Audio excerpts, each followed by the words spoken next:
Hi hello welcome to PSC tricks with Ammu. അപ്പോൾ ഇന്ന് നമ്മൾ നോക്കാൻ പോകുന്നത് റിപ്പീറ്റായിട്ട് ചോദിച്ചുകൊണ്ടിരിക്കുന്ന കുറച്ച് ടോപ്പിക്സുകളും അതിൻ്റെ റിലേറ്റഡ് ഫാക്റ്റുമാണ് കേട്ടോ. PYQ തന്നെയാണ് ഞാൻ ഡിസ്കസ് ചെയ്യുന്നത്. അപ്പോൾ നമുക്ക് വേഗം വീഡിയോയിലേക്ക് പോവാം. ഒന്നാമത്തെ ക്വസ്റ്റ്യൻ നോക്കാം. ഗൾഫ് സ്ട്രീം എന്ന വേഗതയേറിയ സമുദ്രജല പ്രവാഹം ഏത് സമുദ്രത്തിൻ്റെ ഭാഗമാണ്? സമുദ്രജല പ്രവാഹങ്ങൾ ഞാൻ മുന്നേ പറഞ്ഞിട്ടുണ്ടായിരുന്നു, ഒരു വീഡിയോയിൽ പറഞ്ഞിട്ടുണ്ടായിരുന്നു. ഇമ്പോർട്ടൻ്റ് ടോപ്പിക്കാണ്, എന്തായാലും പഠിക്കണം. ഒരുവിധപ്പെട്ട എല്ലാ ക്വസ്റ്റ്യൻ പേപ്പറിലും ഈ സമുദ്രജല പ്രവാഹങ്ങൾ കാണുന്നുണ്ട് കേട്ടോ. ഇതിപ്പോൾ നോക്കി പഠിച്ചവരൊക്കെ എന്തായാലും നന്നായിട്ട് പഠിച്ചിട്ടുണ്ടാവും. ഇപ്പോൾ എക്സാം എടുത്തല്ലോ, അപ്പോൾ എന്തായാലും ഈ ടോപ്പിക്ക് നന്നായിട്ട് പഠിച്ചിട്ടുണ്ടാവുമെന്ന് വിചാരിക്കണം. നമുക്കൊരു റിവിഷൻ പോലെ അങ്ങ് പോവാം. അപ്പോൾ ഗൾഫ് സ്ട്രീം എവിടെയാണ്, ഏത് സമുദ്രത്തിൻ്റെ ഭാഗമാണ്?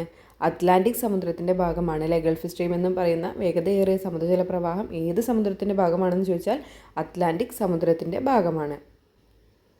അപ്പം നമുക്ക് ഓരോ സമുദ്രത്തിലെയും സമുദ്രജല പ്രവാഹങ്ങളെ ജസ്റ്റ് ഒന്ന് വേഗം നോക്കിയിട്ട് പോവാം.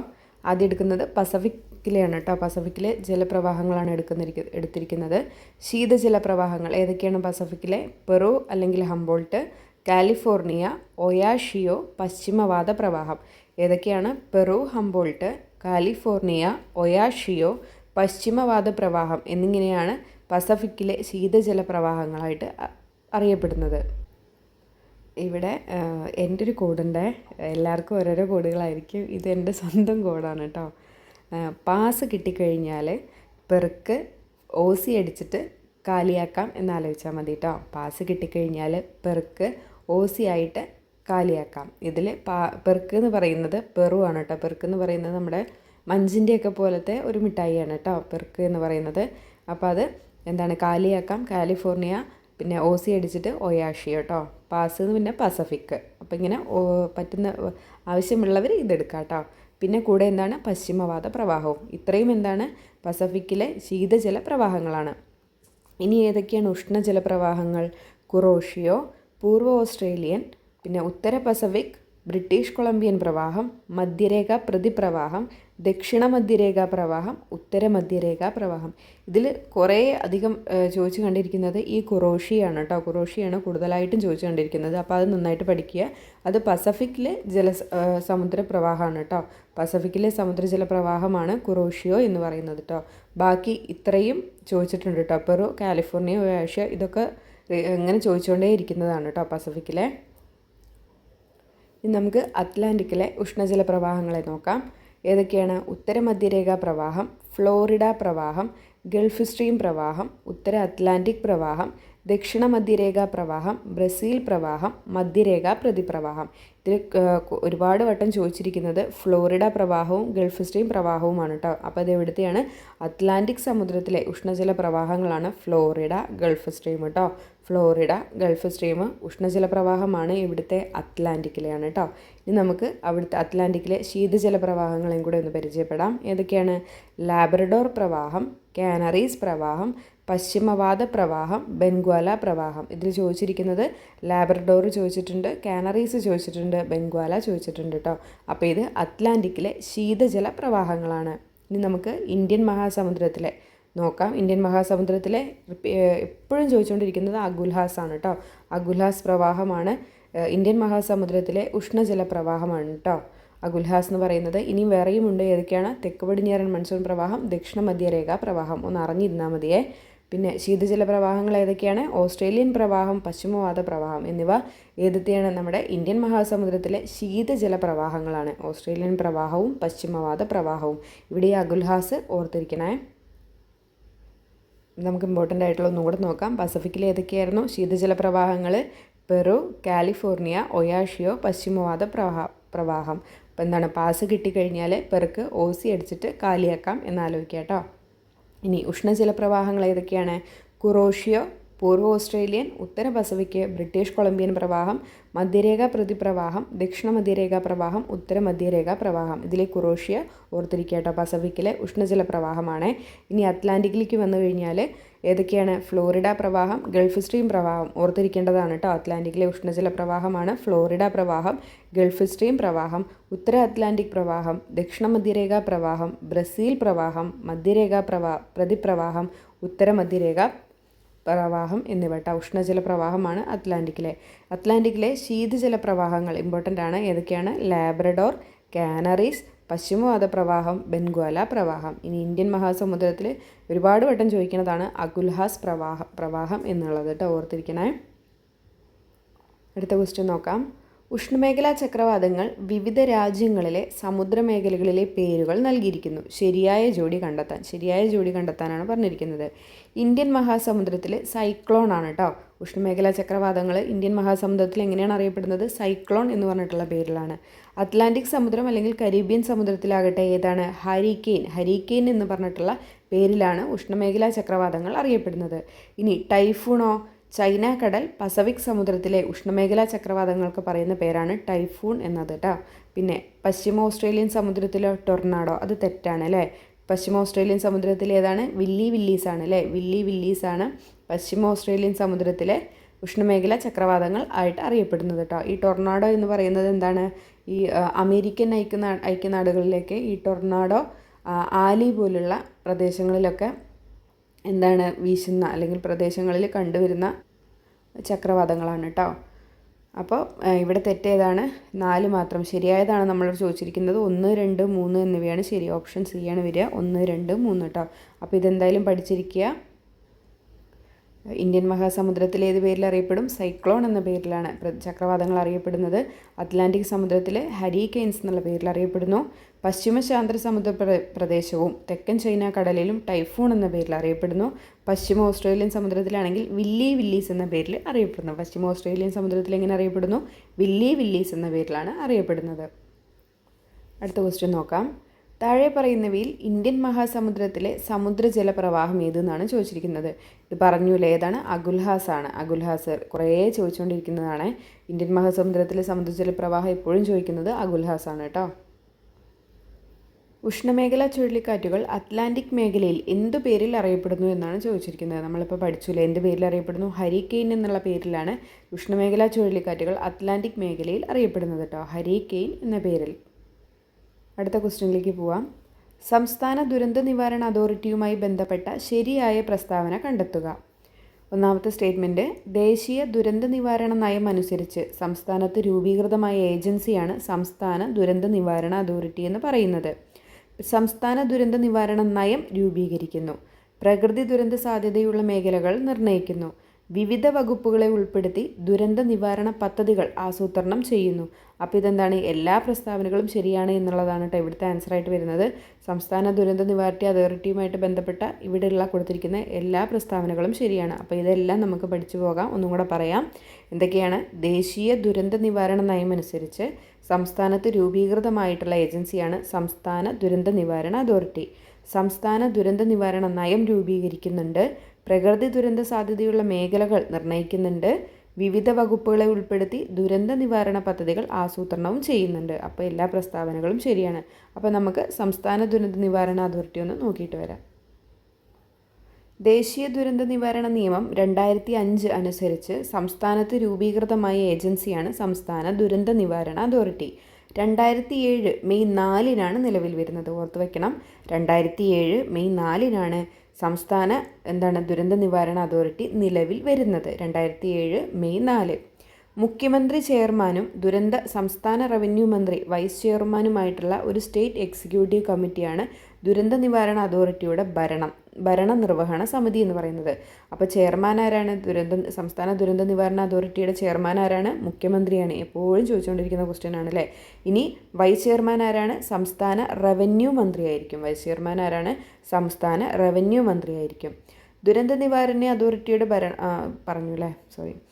സംസ്ഥാനത്തിന് ഒരു ദുരന്ത നിവാരണ നയം രൂപീകരിക്കുക, പ്രകൃതി ദുരന്ത സാധ്യതയുള്ള മേഖലകൾ നിർണ്ണയിക്കുക, വിവിധ വകുപ്പുകളെ ഉൾപ്പെടുത്തി ദുരന്ത നിവാരണ പദ്ധതികൾ ആസൂത്രണം ചെയ്യുക തുടങ്ങിയവയാണ് അതോറിറ്റിയുടെ ലക്ഷ്യങ്ങളായിട്ട് പറയുന്നത്. അപ്പോൾ ഇമ്പോർട്ടൻ്റ് ആണ്. നമുക്കൊന്നും കൂടെ നോക്കാം. എന്തൊക്കെയാണ്?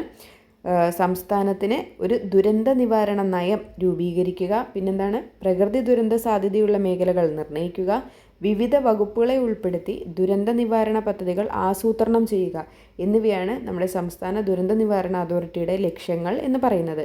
ഇത് കൂടാതെ അതത് ജില്ലകളിൽ ജില്ലാ കളക്ടർ ചെയർമാനായ ഒരു ജില്ലാതല ദുരന്ത നിവാരണ കമ്മിറ്റിയും ഉണ്ടായിരിക്കും. പ്രകൃതി ദുരന്തങ്ങൾ, മനുഷ്യജന്യ അപകടങ്ങൾ, മാരകമായ പകർച്ചവ്യാധികൾ എന്നിങ്ങനെ ദുരന്തങ്ങളെ വർഗീകരിച്ച് ഇവയുടെ ആഘാതം കുറയ്ക്കുക, ജീവനഷ്ടവും സാമ്പത്തിക നഷ്ടവും ലഘൂകരിക്കുക, ദുരന്തത്തിനിരയാകുന്നവർക്ക് സഹായമെത്തിക്കുക, പുനരുദ്ധാരണ പ്രവർത്തനങ്ങൾ ഏകോപിപ്പിക്കുക എന്നിവയും അതോറിറ്റിയുടെ പ്രവർത്തന ലക്ഷ്യങ്ങളിൽ ഉൾപ്പെടുന്നതാണ്. അപ്പോൾ ഇതും കൂടെ നമുക്കൊന്ന് അറിഞ്ഞിരിക്കണം. എന്തൊക്കെയാണ്? പ്രകൃതി ദുരന്തങ്ങൾ, മനുഷ്യജന്യ അപകടങ്ങൾ, മാരകമായ പകർച്ചവ്യാധികൾ എന്നിങ്ങനെയുള്ള ദുരന്തങ്ങളെ വർഗീകരിച്ചിട്ട് ഇവയുടെ ആഘാതം കുറയ്ക്കുക, പിന്നെന്താണ്? ജീവനഷ്ടവും സാമ്പത്തിക നഷ്ടവും ലഘൂകരിക്കുക, ദുരന്തത്തിനിരയാകുന്നവർക്ക് സഹായം എത്തിക്കുക, പുനരുദ്ധാരണ പ്രവർത്തനങ്ങൾ ഏകോപിപ്പിക്കുക എന്നിവയും അതോറിറ്റിയുടെ പ്രവർത്തന ലക്ഷ്യങ്ങളായിട്ട് കൊടുത്തിട്ടുണ്ട്. അപ്പോൾ നമ്മുടെ സംസ്ഥാന ദുരന്ത നിവാരണ അതോറിറ്റി എന്നാണ് നിലവിൽ വന്നത്? 2007 മെയ് 4-നാണ്. ആരാണ് ചെയർമാൻ? മുഖ്യമന്ത്രിയായിരിക്കും ചെയർമാൻ. വൈസ് ചെയർമാൻ ആരായിരിക്കും? ഒരു സംസ്ഥാന റവന്യൂ മന്ത്രിയായിരിക്കും വൈസ് ചെയർമാൻ എന്ന് പറയുന്നത്. പിന്നെ ദേശീയ ദുരന്ത നിവാരണ നിയമം 2005 അനുസരിച്ചിട്ടാണ് നമ്മുടെ സംസ്ഥാന ദുരന്ത നിവാരണ അതോറിറ്റി കൊണ്ടുവന്നിരിക്കുന്നത്. അപ്പോൾ ഇത്രയും കാര്യങ്ങൾ ഇവിടെ നിന്ന് ഓർത്തിരിക്കുക. പിന്നെ ഇതിൻ്റെ ലക്ഷ്യങ്ങളും കൂടെ ഓർത്തിരിക്കുക. ഇതിൻ്റെയൊക്കെ നോട്ട് ഞാൻ ടെലിഗ്രാം ഗ്രൂപ്പിൽ അപ്ലോഡ് ചെയ്തേക്കാം കേട്ടോ. അടുത്ത ക്വസ്റ്റ്യൻ നോക്കാം. രാത്രികാലങ്ങളിൽ പർവ്വത പ്രദേശങ്ങളിൽ നിന്നും താഴ്വാരത്തേക്ക് വീശുന്ന കാറ്റിൻ്റെ പേരെന്ത്? പർവ്വതക്കാറ്റാണ് രാത്രികാലങ്ങളിൽ പർവ്വത പ്രദേശങ്ങളിൽ നിന്നും താഴ്വാരത്തേക്ക് വീശുന്ന കാറ്റ്. ഏതാണ്? പർവ്വതക്കാറ്റാണ് രാത്രികാലങ്ങളിൽ പർവ്വത പ്രദേശങ്ങളിൽ നിന്നും താഴ്വാരത്തേക്ക് വീശുന്ന കാറ്റ് പർവ്വതക്കാറ്റ്. അപ്പോൾ ഇതിൻ്റെ കരക്കാറ്റ് എന്താണ്? താഴ്വരക്കാറ്റ് എന്താണ്? കടൽക്കാറ്റ് എന്താണ്? പർവ്വതക്കാറ്റ് എന്താണെന്ന് നമുക്ക് നോക്കിയിട്ട് വരാം. കടൽക്കാറ്റ്. പകൽ സമയം കര പെട്ടെന്ന് ചൂട് പിടിക്കുന്നതിൻ്റെ ഫലമായി കരയോട് ചേർന്ന് കിടക്കുന്ന വായു ചൂടായി വരുന്നു. ഇത് ആ പ്രദേശത്തിന് മുകളിൽ ന്യൂനമർദ്ദം രൂപം കൊള്ളുന്നതിന് കാരണമാകുന്നു. തണുത്ത വായു കടലിന് മുകളിൽ നിന്നും തീരത്തേക്ക് വീശുന്നു. ഈ ഇളം കാറ്റുകളെയാണ് കടൽക്കാറ്റ് എന്ന് അറിയപ്പെടുന്നത്. അപ്പോൾ കടൽക്കാറ്റ് പകൽ സമയത്താണ് വീശുന്നത്. കടൽക്കാറ്റ് എപ്പോഴാണ്? പകൽ സമയത്താണ് സജീവമായിട്ടുള്ളത് എന്ന് ഓർത്തിരിക്കുക കേട്ടോ. നമ്മുടെ ഈ തണുത്ത വായു, അതായത് പകൽ സമയം കര പെട്ടെന്ന് ചൂട് പിടിക്കുന്നതിൻ്റെ ഫലമായിട്ട് എന്ത് ചെയ്യും? ആ കരയോട് ചേർന്ന് കിടക്കുന്ന വായു എന്ത് ചെയ്യും? ചൂടായിട്ട് മേലോട്ട് പൊങ്ങും. അപ്പോൾ എന്ത് ചെയ്യും? കടലിന് മുകളിലുള്ള വായു എന്ത് ചെയ്യും? കരയിലേക്ക് വീശാൻ വേണ്ടിയിട്ട് കാരണമാകും. ഇതിനെയാണ് നമ്മൾ കടൽക്കാറ്റ് എന്ന് പറയപ്പെടുന്നത് കേട്ടോ. പകൽ സമയത്താണ് കടൽക്കാറ്റ് സജീവമായിട്ടുള്ളത്. കരക്കാറ്റാണെങ്കിൽ നേരെ ഓപ്പോസിറ്റ് ആയിരിക്കും. എങ്ങനെ? രാത്രി കാലങ്ങളിൽ കര കടലിനെ അപേക്ഷിച്ച് പെട്ടെന്ന് തണുക്കുന്നത് മൂലം കരയുടെ മുകളിൽ ഉച്ചമർദ്ദവും കടലിന് മുകളിൽ ന്യൂനമർദ്ദവുമായിരിക്കും. ഇത് കരയിൽ നിന്ന് കടലിലേക്ക് കാറ്റ് വീശാൻ കാരണമാകും. ഇതിനെയാണ് കരക്കാറ്റ് എന്ന് പറയുന്നത് കേട്ടോ. കരക്കാറ്റ് എപ്പോഴായിരിക്കും? രാത്രി കാലങ്ങളിലായിരിക്കും സജീവമായിട്ടുണ്ടാവുക കേട്ടോ. അത് രാത്രിയിൽ ആരംഭിച്ചിട്ട് പുലർച്ചെ ആവുന്നതോടുകൂടെ നന്നായിട്ട് സജീവമാവും. പിന്നെ സൂര്യൻ ഉദിക്കുന്നതോടുകൂടി അതെന്ത് ചെയ്യും? അത് അവസാനിക്കുകയും ചെയ്യും കേട്ടോ, കരക്കാറ്റ്. അപ്പോൾ അതൊന്ന് ഓർത്തിരിക്കണേ. അപ്പോൾ കടൽക്കാറ്റ് വീശുന്നത് പകൽ സമയത്തും കരക്കാറ്റ് വീശുന്നത് രാത്രി സമയങ്ങളിലും ആയിരിക്കും കേട്ടോ. ഇനി താഴ്വരക്കാറ്റ് എന്താണെന്ന് നമുക്ക് നോക്കാം. പകൽ സമയത്ത് പർവ്വതമുകളിലെ വായു ചൂട് പിടിച്ചു വരുന്നതിനാൽ താരതമ്യേന ചൂട് കുറഞ്ഞ താഴ്വരയിൽ നിന്നും മുകളിലേക്ക് പർവ്വത ചെരുവുകളിലൂടെ വീശുന്ന കാറ്റാണ് താഴ്വരക്കാറ്റ് എന്ന് പറയുന്നത്.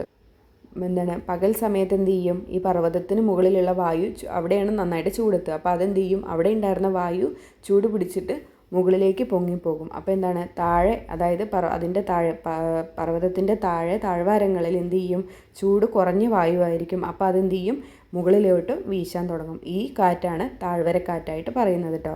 അതിൻ്റെ ആ ഒരു വീശുന്ന ഒരു ഇത് പഠിപ്പിച്ച് വെച്ചാൽ മതി കേട്ടോ. അതായത് താഴ്വരക്കാറ്റ് വീശുന്നത് താഴ്വരയിൽ നിന്ന് പർവ്വതത്തിലേക്കാണ്.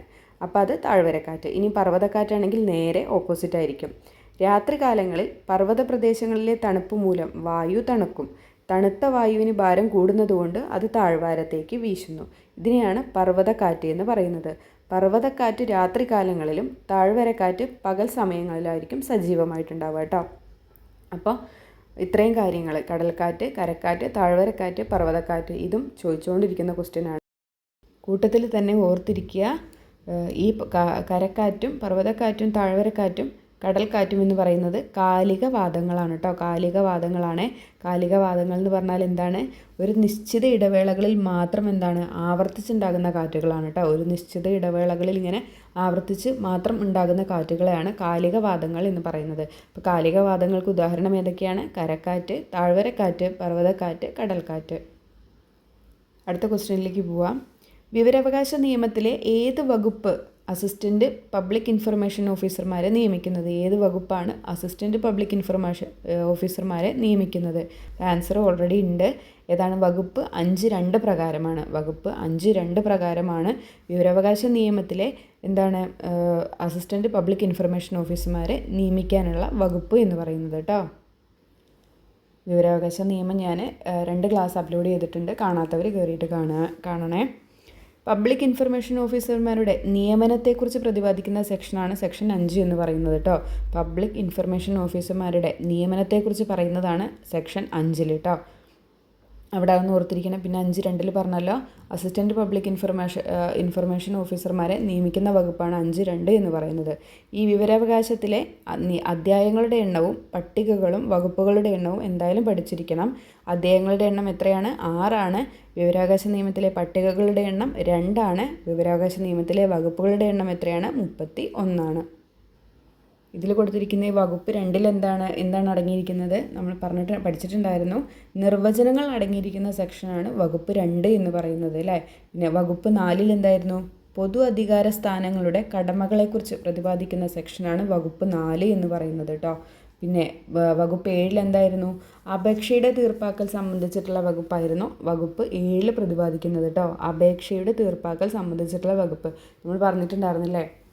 എന്താണ്? 30 ദിവസത്തിനുള്ളിൽ മറുപടി കൊടുക്കണം, 90 ദിവസത്തിനുള്ളിൽ മറുപടി കൊടുക്കണം, 3-ാം കക്ഷി ഉൾപ്പെട്ടിട്ടുണ്ടെങ്കിൽ അങ്ങനെ പറഞ്ഞിട്ടുണ്ടായിരുന്നില്ലേ. അതിനെക്കുറിച്ച് ആ അപേക്ഷയുടെ തീർപ്പാക്കലിനെ കുറിച്ച് പറയുന്ന വകുപ്പാണ് വകുപ്പ് 7 എന്ന് പറയുന്നത് കേട്ടോ. ഇപ്പോൾ പറയുമ്പോൾ തന്നെ ഇത് പഠിച്ചിട്ട് പോണേ. അടുത്ത ക്വസ്റ്റ്യൻ നോക്കാം. ഉപഭോക്തൃ സംരക്ഷണ നിയമം 2019 പ്രകാരം ചരക്കുകളുടെയോ സേവനങ്ങളുടെയോ മൂല്യം ഡാഷ് കവിയുന്നില്ലെങ്കിൽ ജില്ലാ ഉപഭോക്തൃ തർക്ക പരിഹാര കമ്മീഷനിൽ പരാതി നൽകാം. അപ്പോൾ ആദ്യം നമുക്കിതിൻ്റെ ഡീറ്റെയിൽ ആയിട്ടുള്ള കാര്യങ്ങൾ നോക്കിയിട്ട് വരാം. ഉപഭോക്തൃ സംരക്ഷണ നിയമം. ഉപഭോക്താക്കളുടെ അവകാശങ്ങൾ സംരക്ഷിക്കുന്നതിനായി 1986 പ്രധാനമന്ത്രി രാജീവ് ഗാന്ധി പാർലമെൻറ്റിൽ അവതരിപ്പിച്ച് പാസ്സാക്കിയ നിയമമാണ് ഉപഭോക്തൃ സംരക്ഷണ നിയമം എന്ന് പറയുന്നത്. ദേശീയ തലത്തിൽ ദേശീയ ഉപഭോക്തൃ തർക്ക പരിഹാര കമ്മീഷൻ, സംസ്ഥാന തലത്തിൽ സംസ്ഥാന ഉപഭോക്തൃ തർക്ക പരിഹാര കമ്മീഷൻ, ജില്ലകൾ തോറും ജില്ലാ ഉപഭോക്തൃ തർക്ക പരിഹാര ഫോറങ്ങൾ എന്നിങ്ങനെ 3 തരം സ്ഥാപനങ്ങളാണ് ഈ നിയമം നടപ്പിലാക്കാനുള്ള സംവിധാനങ്ങളായി പ്രവർത്തിക്കുന്നത്. സാധനങ്ങൾ വാങ്ങുമ്പോഴോ സേവനങ്ങൾ ഉപയോഗപ്പെടുത്തുമ്പോഴോ ഉപഭോക്താക്കൾ വഞ്ചിക്കപ്പെടുന്നില്ല എന്നുറപ്പാക്കുന്നതിനാണ് ഉപഭോക്തൃ സംരക്ഷണ നിയമം സ്വീകരിച്ചിരിക്കുന്നത്. വളരെ വേഗത്തിലും ലളിതമായ നടപടിക്രമങ്ങളിലൂടെയും കുറഞ്ഞ ചെലവിലും ഉപഭോക്താക്കളെ തർക്കങ്ങൾ പരിഹരിക്കാൻ സഹായിക്കുന്നതിന് വേണ്ടിയിട്ടാണ് ഈ നിയമം നടപ്പിലാക്കിയിട്ടുള്ളത്. അപ്പോൾ ഈ 1986 നിയമത്തിന് പകരമായിട്ട് വന്നതാണ് 2019 ഉപഭോക്തൃ സംരക്ഷണ നിയമം എന്ന് പറയുന്നത്. ഇത് ഉപഭോക്താക്കളുടെ താൽപ്പര്യം സംരക്ഷിക്കാനും വികലമായ ഉൽപ്പന്നങ്ങൾ, തൃപ്തികരമല്ലാത്ത സേവനങ്ങൾ, അന്യായമായ വ്യാപാര സമ്പ്രദായങ്ങൾ എന്നിവയ്ക്കെതിരെ വേഗത്തിലുള്ള നീതി ഉറപ്പാക്കാനും ലക്ഷ്യമിടുന്നു. ഈ നിയമം കേന്ദ്ര ഉപഭോക്തൃ സംരക്ഷണ അതോറിറ്റി രൂപീകരിക്കുകയും തെറ്റിദ്ധരിപ്പിക്കുന്ന പരസ്യങ്ങൾക്കെതിരെ പിഴ ഈടാക്കാനും ഉൽപ്പന്നങ്ങൾ തിരിച്ചു വിളിക്കാനും അധികാരം നൽകുന്നു. ഇനി ജില്ലാ കമ്മീഷനിൽ എങ്ങനെയാണ് അവരുടെ ഒരു സ്ട്രക്ചർ എങ്ങനെയാണ്? 1 കോടി രൂപയിൽ കവിയാത്ത മൂല്യമുള്ള പരാതികളാണ് കൈകാര്യം ചെയ്യുന്നത്. ജില്ലാ കമ്മീഷനിൽ എങ്ങനെയാണ്? 1 കോടി രൂപയിൽ കൂടാത്ത, അതായത് 1 കോടി രൂപ വരെയുള്ള പരാതികൾ കൈകാര്യം ചെയ്യുന്നത് ആരാണ്? ജില്ലാ കമ്മീഷനാണ്. ഇനി സംസ്ഥാന ഉപഭോക്തൃ തർക്ക പരിഹാര കമ്മീഷനിലാണെങ്കിലോ 1 കോടി രൂപയിൽ കൂടുതൽ എന്നാൽ 10 കോടിയിൽ കൂടാത്ത മൂല്യമുള്ള പരാതികൾ കൈകാര്യം ചെയ്യുന്നു. ജില്ലാ കമ്മീഷനിലെ അപ്പീലുകളും അവിടെ പരിഗണിക്കുന്നുണ്ട്. അപ്പോൾ 1 കോടി രൂപ മുതൽ 10 കോടി വരെയുള്ള മൂല്യമുള്ള പരാതികൾ കൈകാര്യം ചെയ്യുന്നത് എവിടെയാണ്? സംസ്ഥാന കമ്മീഷനിലാണ്. ഇനി ദേശീയ കമ്മീഷനിലാണെങ്കിൽ 10 കോടിക്ക് മുകളിലുള്ള പരാതികളും സംസ്ഥാന കമ്മീഷനിലെ അപ്പീലുകളും അവിടെ പരിഗണിക്കുന്നുണ്ട്. ഇത് 2019 ഉപഭോക്തൃ സംരക്ഷണ ആക്ട് പ്രകാരമാണ് കേട്ടോ ഈ പറഞ്ഞിരിക്കുന്നതെല്ലാം. ഇതൊന്നും കൂടെ ഞാൻ പറയാം. ജില്ലാ കമ്മീഷനിലാണെങ്കിൽ 1 കോടി രൂപ വരെയുള്ള പരാതികളാണ്, 1 കോടി രൂപ വരെയുള്ള മൂല്യമുള്ള പരാതികളാണ് കൈകാര്യം ചെയ്യുന്നത്. സംസ്ഥാനത്തിലേക്ക് വന്നു കഴിഞ്ഞാൽ 1 കോടി രൂപ മുതൽ 10 കോടി രൂപ വരെയുള്ള മൂല്യമുള്ള പരാതികളാണ് അവിടെ കൈകാര്യം ചെയ്യുന്നത്. ദേശീയ കമ്മീഷനിലാണെങ്കിൽ 10 കോടിക്ക് മുകളിലുള്ള പരാതികളും പിന്നെ സംസ്ഥാന കമ്മീഷനിലെ അപ്പീലുകളും പരിഗണിക്കുന്നു. ഇനി 2019 പ്രകാരം വന്ന പ്രധാന മാറ്റങ്ങളും കൂടെ നമുക്കൊന്ന് അറിഞ്ഞിരിക്കാം. ഇ കൊമേഴ്സ് ഉൾപ്പെടുത്തൽ, അതായത് online shopping online tele shopping വഴിയുള്ള വാങ്ങലുകളും ഉപഭോക്താവിൻ്റെ പരിധിയിൽ വരുന്നു എന്നുള്ളത് എന്താണ് ഈ 2019 നിയമപ്രകാരം ഇതിൽ കൂട്ടിച്ചേർത്തിട്ടുണ്ട്. പിന്നെ ഉൽപ്പന്ന ബാധ്യത. വികലമായ ഉൽപ്പന്നങ്ങൾ മൂലമുണ്ടാകുന്ന ദോഷങ്ങൾക്ക് നിർമ്മാതാക്കൾക്കും വിൽപ്പനക്കാർക്കും നഷ്ടപരിഹാരം നൽകാൻ ബാധ്യസ്ഥരാകുന്നുണ്ട്. അതും ഇതിൽ 2019 പ്രകാരം കൂട്ടിയിട്ടുണ്ട്. ഇനി നൽകാൻ കഴിയുന്ന പരിഹാരങ്ങൾ അതെന്തൊക്കെയാണ്? കുറവുകൾ പരിഹരിക്കുക, വില തിരികെ നൽകുക, നഷ്ടപരിഹാരം നൽകുക തുടങ്ങിയവ എന്താണ്? ഒരു കേസ് ഒരാൾ കൊടുത്ത് ഒരു പ്രൊഡക്റ്റിനെതിരെ ഒരു കേസ് കൊടുത്തു കഴിഞ്ഞാൽ എന്താണ് അവർക്ക് ഇത്തരത്തിലുള്ള പരിഹാരങ്ങളെല്ലാം ലഭിക്കും. ഒന്നുകിൽ കുറവുകൾ പരിഹരിക്കാം, അല്ലെങ്കിൽ എന്താണ് വില തിരികെ നൽകാം, അല്ലെങ്കിൽ എന്താണ് അവർ ചോദിക്കുന്ന നഷ്ടപരിഹാരം തിരികെ നൽകാം. ഇങ്ങനെയുള്ളതെല്ലാം ഈ 2019 പ്രകാരം നമ്മുടെ ഉപഭോക്തൃ സംരക്ഷണ ആക്റ്റിൽ നിയമത്തിൽ ഉൾപ്പെടുത്തിയിട്ടുണ്ട്. അപ്പോൾ ഇതും കൂടെ ഒന്ന് ഓർത്തിരിക്കണം. എനിക്ക് ഒഴിവാക്കുമ്പോൾ എനിക്ക് വേറൊന്നും പറയാൻ കിട്ടുന്നില്ല. ഞാനത് ഒഴിവാക്കാൻ മാക്സിമം ശ്രമിക്കുന്നുണ്ട്. അപ്പോൾ ഇവിടെ ആൻസറായിട്ട് വരിക 1 കോടി എന്നാണ് കേട്ടോ. പക്ഷേ അന്ന് ക്വസ്റ്റ്യൻ പേപ്പറിൽ 5 ലക്ഷമാണ് ആൻസറായിട്ട് വന്നിട്ടുണ്ടായിരുന്നത്. ഇത് ഒരു ഡിലീഷന് പോയില്ല, അങ്ങോട്ടും ഇല്ലാത്തൊരു ക്വസ്റ്റ്യൻ ആയിരുന്നു അന്നത്. അപ്പോൾ 1 കോടിയാണെന്ന് ഓർത്തിരിക്കണേ. ഇനി ദേശീയ മനുഷ്യാവകാശ കമ്മീഷൻ ചെയർമാൻ്റെ കാലാവധി. ഇത് ഞാനിവിടെ എടുത്തത് ജസ്റ്റ് ഒന്ന് ഓർത്തിരിക്കാൻ വേണ്ടിയിട്ടാണ് കേട്ടോ. എത്രയായിരുന്നു? 3 വർഷം അല്ലെങ്കിൽ 70 വയസ്സായി കേട്ടോ. ഇതൊന്നുമല്ല 5 വർഷം 6 വർഷം 5 വർഷം ഇതൊന്നുമല്ല. 3 വർഷം 70 വയസ്സാണ് ദേശീയ മനുഷ്യാവകാശ കമ്മീഷൻ ചെയർമാൻ്റെ കാലാവധി എന്ന് പറയുന്നത്. സംസ്ഥാന മനുഷ്യാവകാശ കമ്മീഷൻ്റെ കാലാവധി എന്താണ്? 3 വർഷം അല്ലെങ്കിൽ 70 വയസ്സാണ്. സെൻട്രൽ കൺസ്യൂമർ പ്രൊട്ടക്ഷൻ കൗൺസിലിൻ്റെ അധ്യക്ഷൻ ആരായിരിക്കും? ഉപഭോക്തൃ കാര്യങ്ങളുടെ ചുമതലയുള്ള മന്ത്രിയായിരിക്കും സെൻട്രൽ കൺസ്യൂമർ പ്രൊട്ടക്ഷൻ കൗൺസിലിൻ്റെ അധ്യക്ഷൻ എന്ന് പറയുന്നത് കേട്ടോ. ഓർത്തിരിക്കണേ. സെൻട്രൽ കൺസ്യൂമർ പ്രൊട്ടക്ഷൻ കൗൺസിലിൻ്റെ അധ്യക്ഷൻ ആരാണ്? ഉപഭോക്തൃ കാര്യങ്ങളുടെ ചുമതലയുള്ള മന്ത്രിയാണ്. ഗാർഹിക പീഡനത്തിൽ നിന്നുള്ള സ്ത്രീകളുടെ സംരക്ഷണ നിയമം 2005 പ്രകാരം ഇനി പറയുന്നവയിൽ ഏതാണ് മജിസ്ട്രേറ്റിന് പാസ്സാക്കാൻ കഴിയുക എന്നാണ് ചോദിച്ചിരിക്കുന്നത്. സംരക്ഷണ ഉത്തരവ്, താമസ ഉത്തരവ്, കസ്റ്റഡി ഉത്തരവ്, മുകളിൽ പറഞ്ഞവയെല്ലാം. അപ്പോൾ ഇവയെല്ലാം എന്ത് ചെയ്യാൻ പറ്റും? മജിസ്ട്രേറ്റിന് പാസ്സാക്കാൻ വേണ്ടിയിട്ട് കഴിയൂട്ടോ. ഗാർഹിക പീഡനത്തിൽ നിന്നുള്ള സ്ത്രീകളുടെ സംരക്ഷണ നിയമം 2005 പ്രകാരം സംരക്ഷണ ഉത്തരവ്, താമസ ഉത്തരവ്, കസ്റ്റഡി ഉത്തരവ് എന്നിവ മജിസ്ട്രേറ്റിന് പാസ്സാക്കാൻ വേണ്ടിയിട്ട് കഴിയും.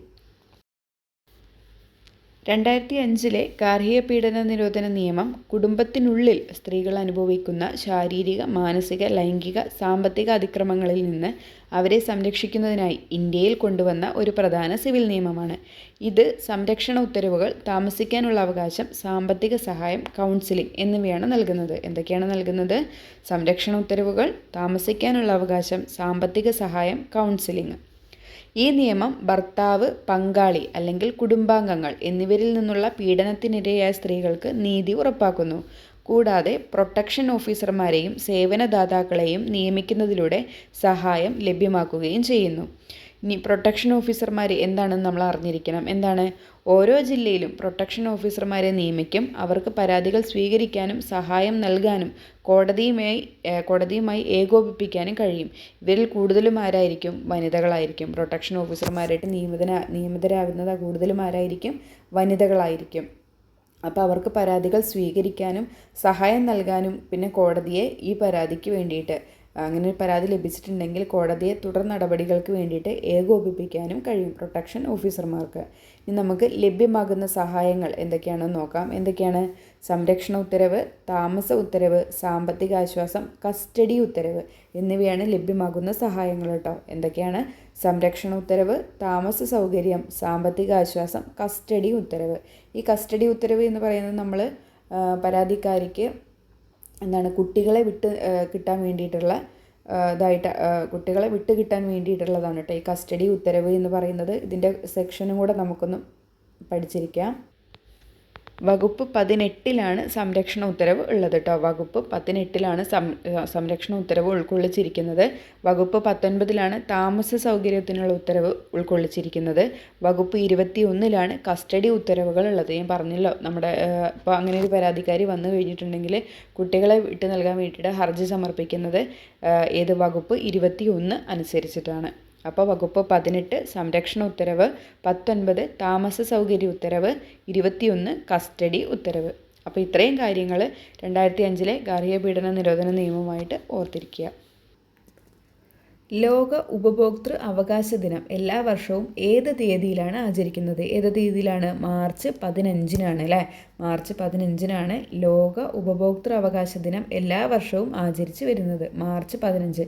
ഇതിൻ്റെ കൂട്ടത്തിൽ തന്നെ ഒന്നും കൂടെ ഓർത്തിരിക്കുക, ദേശീയ ഉപഭോക്തൃ ദിനം എന്നാണ്? ഡിസംബർ 24-നാണ്. ദേശീയ ഉപഭോക്തൃ ദിനം എന്നാണ്?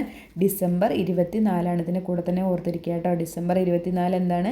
ദേശീയ ഉപഭോക്തൃ ദിനമായിട്ട് ആചരിക്കുന്നുണ്ട്. അപ്പോൾ ലോക ഉപഭോക്തൃ അവകാശ ദിനം എന്നാണെന്ന് ചോദിച്ചാൽ മാർച്ച് 15-നാണ്. ദേശീയ ഉപഭോക്തൃ ദിനം എന്നാണെന്ന് ചോദിച്ചാൽ അത് ഡിസംബർ 24-നാണ് ആചരിക്കുന്നത്. ഇന്ത്യയിലെ മുതിർന്ന പൗരന്മാർക്ക് സംരക്ഷണം വർദ്ധിപ്പിക്കുന്നതിന് ഏത് സുപ്രധാന നിയമനിർമ്മാണമാണ് പാസാക്കിയിട്ടുള്ളത്? ഏതാണ്? മാതാപിതാക്കളുടെയും മുതിർന്ന പൗരന്മാരുടെയും പരിപാലനവും ക്ഷേമവും നിയമം 2007. ഇതാണ് കേട്ടോ ഇന്ത്യയിലെ മുതിർന്ന പൗരന്മാർക്ക് സംരക്ഷണം വർദ്ധിപ്പിക്കാൻ വേണ്ടിയിട്ട് പാസ്സാക്കിയിട്ടുള്ള നിയമം എന്ന് പറയുന്നത്. ഏതാണ്? മാതാപിതാക്കളുടെയും മുതിർന്ന പൗരന്മാരുടെയും പരിപാലനവും ക്ഷേമവും നിയമം 2007 കേട്ടോ. ഇനി വയോജനങ്ങൾക്ക് വേണ്ടിയിട്ടുള്ള ദേശീയ നയം രൂപപ്പെടുത്തിയത് എന്നാണ്? അത് 1991-ലാണെന്നും കൂടെ അറിഞ്ഞിരിക്കുക. വയോജനങ്ങൾക്ക് വേണ്ടിയിട്ടുള്ള ദേശീയ നയം രൂപീകരിക്കപ്പെട്ടത് 1991. അത് മുതിർന്ന വ്യക്തികൾക്കുള്ള കുറിച്ചുള്ള ദേശീയ നയം രൂപീകരിക്കപ്പെട്ടതെന്നാണ്? 1991-ലാണ്. താഴെ കൊടുത്ത ജോഡികളിൽ തെറ്റായ ജോഡി ഏതാണ് ചോദിച്ചിരിക്കുന്നത്? Robespierre Jacobin club. ശരിയാണ് അല്ലേ? ജാക്കോബിൻ ക്ലബിൻ്റെ ലീഡറായിരുന്നു റോബസ്പിയർ. ഏപ്രിൽ തീസീസ് എന്ന ബുക്ക് എഴുതിയത് ആരാണ്? V.A. ലെനിനാണ് കേട്ടോ. ഏപ്രിൽ തീസീസ് എന്ന ബുക്ക് എഴുതിയത് ആരാണ്? V.A. ലെനിനാണ്. സ്പിരിറ്റ് ഓഫ് ലോ എന്ന ബുക്ക് എഴുതിയിരിക്കുന്നത് വോൾട്ടയർ അല്ല, അത് മോണ്ടസ്ക്യൂ ആണ് കേട്ടോ. സ്പിരിറ്റ് ഓഫ് ലോ എന്ന് പറയുന്ന ഗ്രന്ഥം രചിച്ചിരിക്കുന്നത് ആരാണ്? അത് മോണ്ടസ്ക്യൂ ആണ്. ലോങ് മാർച്ച് മാവോ സെതുങ്ങുമായിട്ട് ബന്ധപ്പെട്ടിട്ടുള്ളത്.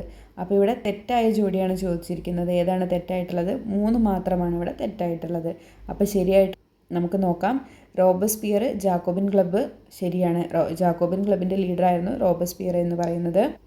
അവരെക്കുറിച്ച് പറയുമ്പോൾ ഒരു കാര്യം കൂടെ പറയാനുണ്ട്. നമ്മുടെ പൊതുസുരക്ഷാ കമ്മിറ്റിക്ക് നേതൃത്വം നൽകിയിരുന്നത് റോബസ്പിയർ ആയിരുന്നു. പിന്നെ ഗില്ലറ്റിനിരയായിട്ട് വധിക്കപ്പെട്ട അവരുമായിരുന്നു ഈ റോബസ്പിയർ എന്ന് പറയുന്നത് കേട്ടോ.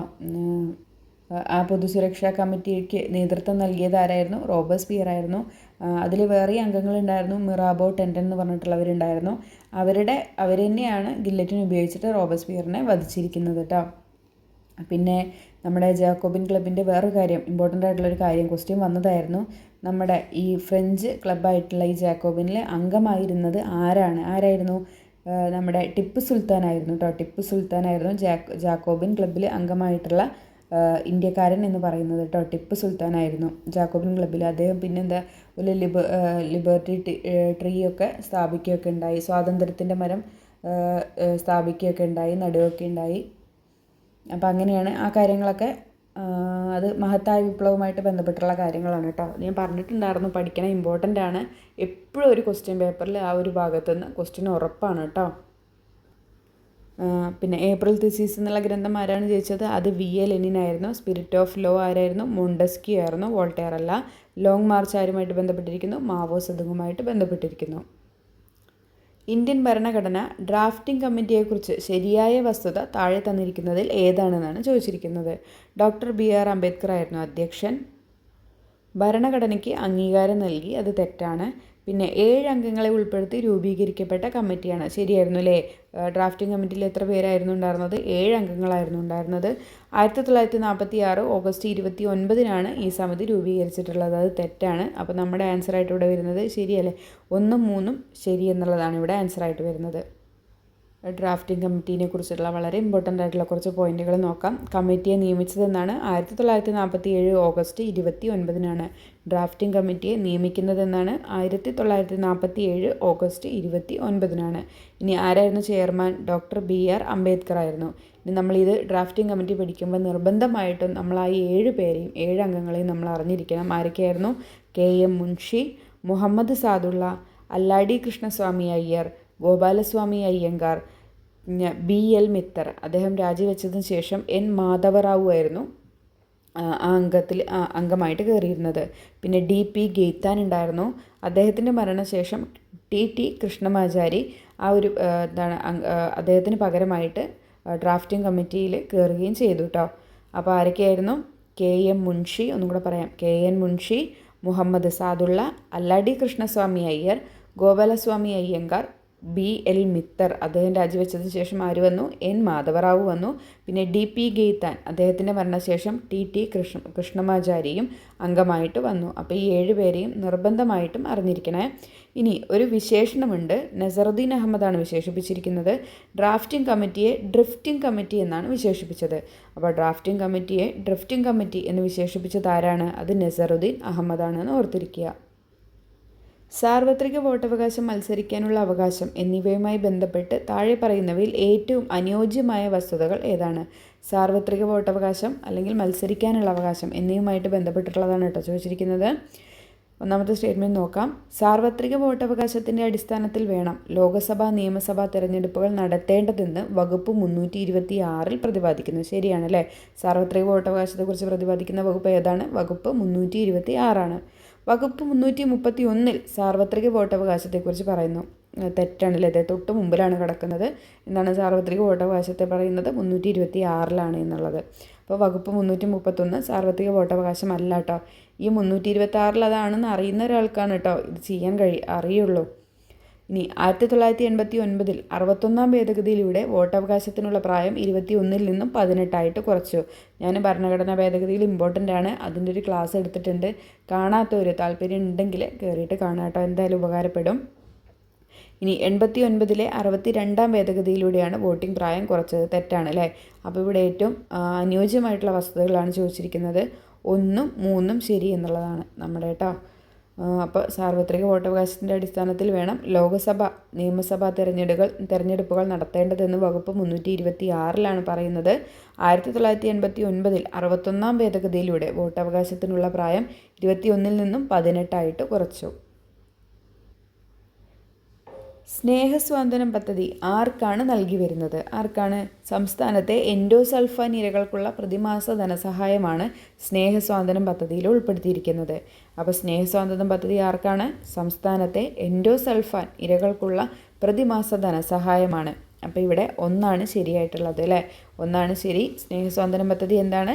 സംസ്ഥാനത്തെ എൻഡോസൾഫാൻ ഇരകൾക്കുള്ള പ്രതിമാസ ധനസഹായത്തെയാണ് സ്നേഹസ്വാന്തനം പദ്ധതിയിൽ ഉൾക്കൊള്ളിച്ചിരിക്കുന്നത്. 2012 പോക്സോ നിയമവുമായി ബന്ധപ്പെട്ട് താഴെ പറയുന്ന പ്രസ്താവനകളിൽ ഏറ്റവും യോജിക്കുന്ന പ്രസ്താവനകൾ ഏതൊക്കെയാണ്? പോക്സോ നിയമം വകുപ്പ് 28 അനുസരിച്ച് ഓരോ ജില്ലയിലും ശിശു സൗഹാർദ്ദത്തിന് പ്രാധാന്യം നൽകി പ്രത്യേക കോടതി സ്ഥാപിക്കണം. ശരിയാണ്. പോക്സോ നിയമത്തിലെ 27 വകുപ്പ് ലൈംഗിക കുറ്റകൃത്യങ്ങൾക്ക് വിധേയരാകുന്ന കുട്ടികളെ അടിയന്തര വൈദ്യ പരിശോധനയ്ക്ക് വിധേയരാക്കണം എന്ന് പറയുന്നുണ്ട് 27. ശരിയാണ്. ഇനി പോക്സോ കേസുകളിൽ കുട്ടിയുടെ മൊഴിയെടുക്കുമ്പോൾ പോലീസ് ഓഫീസർ ഔദ്യോഗിക വേഷത്തിൽ ആകരുതെന്ന് തന്നെയാണ് കേട്ടോ. അതും ശരിയാണ്. അടുത്ത സ്റ്റേറ്റ്മെൻറ്റ് എങ്ങനെയാണ്? പോക്സോ കേസുകളിൽ കുട്ടിയുടെ മൊഴിയെടുക്കുമ്പോൾ പോലീസ് ഓഫീസർ ഔദ്യോഗിക വേഷത്തിലായിരിക്കണം. അത് തെറ്റാണ്. അപ്പോൾ നമ്മുടെ ഇവിടെ ആൻസർ ആയിട്ട് വരുന്നത് 1, 2, 3 ശരി എന്നുള്ളതാണ്. അപ്പോൾ ആ ശരിയായത് നമുക്ക് പഠിച്ചു പോകാം. പോക്സോ നിയമം വകുപ്പ് 28 എന്താ പറയുന്നത്? ഓരോ ജില്ലയിലും ശിശു സൗഹാർദ്ദത്തിന് പ്രാധാന്യം നൽകി ഒരു പ്രത്യേക കോടതി സ്ഥാപിക്കണം എന്നാണ് വകുപ്പ് 28 പറയുന്നത്. 27 ലൈംഗിക കുറ്റകൃത്യങ്ങൾക്ക് വിധേയരാകുന്ന കുട്ടികളെ എന്ത് ചെയ്യണം? അടിയന്തര വൈദ്യ പരിശോധനയ്ക്ക് വിധേയരാക്കണം എന്നാണ് പറയുന്നത്. ഇനി പോക്സോ കേസുകളിൽ കുട്ടിയുടെ മൊഴിയെടുക്കുമ്പോൾ പോലീസ് ഓഫീസർ എന്ത് ചെയ്യരുത്? ഔദ്യോഗിക വേഷത്തിലാകരുത് എന്നും പറയുന്നുണ്ട്. പോക്സോ ഇമ്പോർട്ടൻ്റ് ആണ് കേട്ടോ. അടുത്ത ക്വസ്റ്റ്യൻ നോക്കാം. വാത്സല്യ നിധി പദ്ധതിയെ സംബന്ധിക്കുന്ന ഏറ്റവും യോജിക്കുന്ന പ്രസ്താവന ഏതാണ്? പട്ടികജാതി വിഭാഗങ്ങളിൽ ഉൾപ്പെട്ട പെൺകുട്ടികളുടെ സമഗ്ര വികസനത്തിനായി 1 ലക്ഷം രൂപ വരെ വരുമാന പരിധിയുള്ള മാതാപിതാക്കളുടെ പെൺകുട്ടികൾക്ക് നൽകുന്ന ഇൻഷുറൻസ് അധിഷ്ഠിത സമഗ്ര പദ്ധതിയാണ് വാത്സല്യ നിധി എന്ന് പറയുന്നത്. പട്ടികജാതി വകുപ്പും ലൈഫ് ഇൻഷുറൻസ് കോർപ്പറേഷൻ ഓഫ് ഇന്ത്യയും ചേർന്ന് സംയുക്തമായിട്ട് നടപ്പാക്കുന്ന ഒരു പദ്ധതിയാണ് വാത്സല്യ നിധി എന്ന് പറയുന്നത് കേട്ടോ. അപ്പോൾ വാത്സല്യ നിധി പദ്ധതി എന്താണ്? പട്ടികജാതി വിഭാഗങ്ങളിൽ ഉൾപ്പെട്ട പെൺകുട്ടികളുടെ സമഗ്ര വികസനത്തിനായിട്ട് 1 ലക്ഷം രൂപ വരെ വരുമാന പരിധിയുള്ള മാതാപിതാക്കളുടെ പെൺകുട്ടികൾക്ക് നൽകുന്നൊരു ഇൻഷുറൻസ് അധിഷ്ഠിത സമഗ്ര പദ്ധതിയാണ്. ഏതൊക്കെ സ്ഥാപനങ്ങളാണ് നടപ്പിലാക്കുന്നത്? പട്ടികജാതി വകുപ്പും ലൈഫ് ഇൻഷുറൻസ് കോർപ്പറേഷൻ ഓഫ് ഇന്ത്യയും ചേർന്നിട്ടാണ് ഈ പദ്ധതി വാത്സല്യ നിധി പദ്ധതി നടപ്പിലാക്കുന്നത്. അപ്പോൾ ഇത് ഓർത്തിരിക്കുക കേട്ടോ. അപ്പോൾ ഇന്നത്തെ ക്ലാസ്സിൽ ഞാൻ ഇത്രയും ക്വസ്റ്റ്യൻസാണ് ഇൻക്ലൂഡ് ചെയ്തിരിക്കുന്നത്. ഒരു മിനിറ്റ്, ഞാൻ പ്രാദേശിക വാതകങ്ങളും കൂടി ഇതിൽ ഉൾപ്പെടുത്തിയിട്ടുണ്ടായിരുന്നു കേട്ടോ. അത് ഞാൻ പറയാൻ വിട്ടുപോയി. അപ്പോൾ നമുക്ക് അതും കൂടെ ഒന്ന് നോക്കാം കേട്ടോ. വടക്കേ അമേരിക്കയിലെ റോക്കി പർവ്വതനിരയുടെ കിഴക്കൻ ചെരുവിലൂടെ വീശുന്ന കാറ്റിനെയാണ് ചിനൂക്ക് എന്ന് പറയുന്നത് കേട്ടോ. അത് മഞ്ഞ് തീനി എന്നും അർത്ഥമുണ്ട്. അത് കാരണം എന്താണെന്ന് ചോദിച്ചാൽ ശൈത്യത്തിൻ്റെ കാഠിന്യം കുറയ്ക്കുന്നത് കൊണ്ടാണ് അതിനെ മഞ്ഞ് തീനി എന്ന് പറയുന്നത് കേട്ടോ. ആ പർവ്വതനിരയുടെ അതിലുള്ള ഐസുകളൊക്കെ ഉരുക്കുന്നത് കൊണ്ടാണ് അതിനെ മഞ്ഞ് തീനി ചിനൂക്ക് എന്ന് പറയുന്നത് കേട്ടോ. മഞ്ഞ് തീനി എന്ന അതിൻ്റെ അർത്ഥം ചിനൂക്ക് എന്നതിൻ്റെ അർത്ഥം മഞ്ഞ് തീനി എന്നാണ് കേട്ടോ. കനേഡിയൻ സമതലങ്ങളിലെ ഗോതമ്പ് കൃഷിക്ക് ഏറെ പ്രയോജനമായിട്ടുള്ളൊരു കാറ്റാണ് ചിനൂക്ക് എന്ന് പറയുന്നത് കേട്ടോ. അല്ലെങ്കിൽ മഞ്ഞുതിനി എന്നാണ് ചിനൂക്കിൻ്റെ അർത്ഥം. അപ്പോൾ അതെവിടെയാണ് വീശുന്നത്? വടക്കേ അമേരിക്കയിലെ റോക്കി പർവ്വതനിരയുടെ കിഴക്കൻ ചെരുവിലൂടെ വീശുന്ന കാറ്റാണ് ചിനൂക്ക് എന്ന് പറയുന്നത്. ഇനി ആൽപ്സ് പർവ്വതനിരയിൽ നിന്നും റോൺ താഴ്വരയിലൂടെ മെഡിറ്ററേനിയൻ കടലിലേക്ക് വീശുന്ന ശീതക്കാറ്റുകളാണ് മിസ്ട്രൽ എന്ന് പറയുന്നത് കേട്ടോ. മിസ്ട്രൽ ഏതാണ്? ആൽപ്സ് പർവ്വതനിരയിൽ നിന്നും റോൺ താഴ്വരയിലൂടെ മെഡിറ്ററേനിയൻ കടലിലേക്ക് വീശുന്ന ശീതക്കാറ്റുകളെയാണ് മിസ്ട്രൽ എന്ന് പറയുന്നത്. സസ്യജാലങ്ങളെ ഏറ്റവും അധികം ദോഷകരമായിട്ട് ബാധിക്കുന്ന ഒരു കാറ്റ് കൂടിയാണ് മിസ്ട്രൽ എന്ന് പറയുന്നത് കേട്ടോ. അപ്പോൾ ആൽപ്സ് പർവ്വതനിരയിലെ മിസ്ട്രൽ, വടക്കേ അമേരിക്കയിലെ റോക്കി പർവ്വതനിരയിലെ ചിനൂക്ക്. ഇനി അടുത്തത്, മുന്തിരിക്കുലകൾ പാകമാക്കാൻ സഹായിക്കുന്ന യൂറോപ്പിലെ ആൽപ്സ് പർവ്വതത്തിൻ്റെ വടക്കേ ചെരുവിലൂടെ വീശുന്ന കാറ്റ് ഏതാണ്? ഫൊന്നാണ് കേട്ടോ. ഫൊന്നാണ് യൂറോപ്പിലെ ആൽപ്സ് പർവ്വതത്തിൻ്റെ വടക്കേ ചെരുവിലൂടെ വീശുന്നത്. ഫൊന്നാണ്. ആഫ്രിക്കയിലെ സഹാറ മരുഭൂമിയിൽ നിന്ന് പടിഞ്ഞാറൻ ആഫ്രിക്കയിലേക്ക് വീശുന്ന പ്രാദേശിക വാദം ഏതാണ്? ഹർമാറ്റൻ ആണ് കേട്ടോ. ഹർമാറ്റൻ ആണ് ആഫ്രിക്കയിലെ സഹാറ മരുഭൂമിയിൽ നിന്ന് പടിഞ്ഞാറൻ ആഫ്രിക്കയിലേക്ക് വീശുന്ന പ്രാദേശിക വാദം, ഹർമാറ്റൻ. ഡോക്ടർ എന്നറിയപ്പെടുന്ന പ്രാദേശികവാദവും ഇത് തന്നെയാണ്, ഹർമാറ്റൻ ആണ് കേട്ടോ. ഇനി സ്പെയിനിൽ അനുഭവപ്പെടുന്ന വരണ്ട കാറ്റ് ഏതാണ്? അത് ലാവൻഡർ ആണ് കേട്ടോ. സ്പെയിനിൽ അനുഭവപ്പെടുന്ന വരണ്ട കാറ്റ് ഏതാണ്? ലാവൻഡർ. ഈജിപ്തിൽ വീശുന്ന വരണ്ട ഉഷ്ണക്കാറ്റാണ് ഗാംസിൻ എന്ന് പറയുന്നത്. ഈജിപ്തിൽ വീശുന്ന വരണ്ട ഉഷ്ണക്കാറ്റാണ് ഗാംസിൻ എന്ന് പറയുന്നത്. അപ്പോൾ ഏതൊക്കെയാണ് പ്രാദേശികവാദങ്ങൾ? ചിനൂക്ക് ഉണ്ട്, പിന്നെ മിസ്ട്രൽ ഉണ്ട്, ഫൊന്നുണ്ട്, പിന്നെ ഏതായിരുന്നു? ഹർമാറ്റൻ ഉണ്ട്, പിന്നെ ലാവൻഡർ, ഗാംസിൻ. ഇതിൽ കൂടുതലും ചോദിച്ചു കണ്ടിരിക്കുന്നത് ചിനൂക്കും മിസ്ട്രലും ഫൊന്നും ഹർമാറ്റനുമാണ് കേട്ടോ. ലാവൻഡറും ഗാംസിനും അങ്ങനെ ചോദിച്ച് കണ്ടിട്ടില്ല. ചിനൂക്ക് നോക്കണം, മിസ്ട്രൽ, ഫൊന്ന്, ഹർമാറ്റൻ. ചിനൂക്ക് മഞ്ഞുതീനി എന്നറിയപ്പെടുന്നുണ്ട്. മിസ്ട്രൽ എവിടെയാണ്? ആൽപ്സ് പർവ്വതനിരയിലാണ് കേട്ടോ മിസ്ട്രൽ വീശുന്നത്. ഇനി വടക്കേ അമേരിക്കയിലെ റോക്കി പർവ്വതനിരയുടെ കിഴക്കൻ ചെരുവിലൂടെയാണെങ്കിൽ ചിനൂക്കാണ്. പിന്നെ മുന്തിരിക്കുലകൾ പാകമാകാൻ സഹായിക്കുന്ന യൂറോപ്പിലെ ആൽപ്സ് പർവ്വതനിരത്തിൻ്റെ വടക്കേ ചെരുവിലൂടെ വീശുന്ന കാറ്റ് ഏതാണ്? അത് ഫൊന്നാണ്. ഇനി ആഫ്രിക്കയിലെ സഹാറ മരുഭൂമിയിൽ നിന്ന് പടിഞ്ഞാറൻ ആഫ്രിക്കയിലേക്ക് വീശുന്ന പ്രാദേശികവാദം ഏതാണ്? ഹർമാറ്റൻ ആണ്. ഡോക്ടർ എന്നറിയപ്പെടുന്ന പ്രാദേശികവാദവും ഏത് തന്നെയാണ്? ഹർമാറ്റൻ ആണ്. അപ്പോൾ ഇന്നത്തെ ക്ലാസ് ഇവിടെ നിർത്തുകയാണ്. ഇത്രയും ഇമ്പോർട്ടൻ്റ് ആയിട്ടുള്ള ടോപ്പിക്കാണ് ഞാൻ ഇതിൽ ഉൾപ്പെടുത്തിയിട്ടുള്ളത്. ഇതൊക്കെ റിപ്പീറ്റായിട്ട് ചോദിച്ചുകൊണ്ടിരിക്കുന്ന ടോപ്പിക്കുകൾ തന്നെയാണ് കേട്ടോ. അപ്പോൾ ഇനി അടുത്ത നല്ലൊരു ക്ലാസ്സുമായിട്ട് വീണ്ടും വരാം. അതുവരേക്കും താങ്ക് യു.